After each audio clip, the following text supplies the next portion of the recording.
Alors, à chaque fois qu'on va faire des résolutions de problèmes, c'est vraiment important de porter une attention particulière au vocabulaire qu'on utilise dans le paragraphe, dans le problème comme tel. Et ceci, ça s'applique à toute résolution de problème, peu importe le module dans lequel on travaille.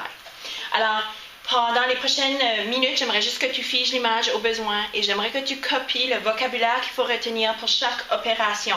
Parce que dans chaque résolution de problème, il y a toujours un mot-clé qui devrait te donner un indice afin d'anticiper quel calcul, au pluriel ou singulier, qu'il va falloir faire pour résoudre le problème. Alors, si on a une addition à faire, dans ton problème, tu verras possiblement le mot la somme. Le mot « et » indique une addition aussi.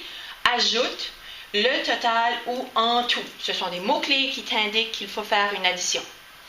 Une soustraction, on peut voir le mot « trouve la différence », combien de plus ou combien de moins.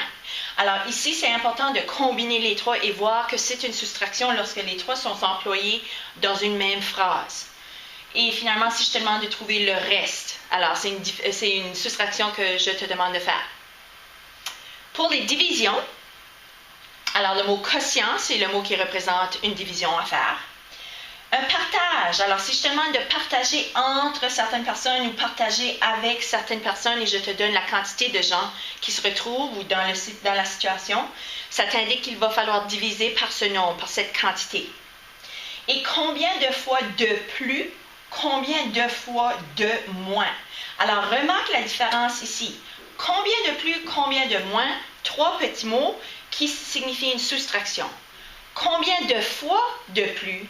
Combien de fois de moins? On regroupe alors 5 mots qui représentent une division.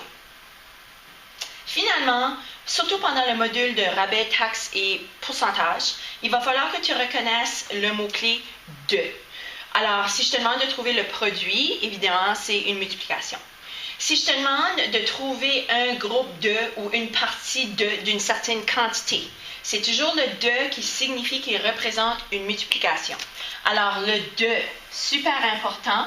Exemple, si je te demande 15% de 25 $, il suffit de faire une multiplication et on va voir comment s'y prendre. Même chose ici, si je te demande 30% de 65%, on peut trouver un pourcentage d'un autre pourcentage.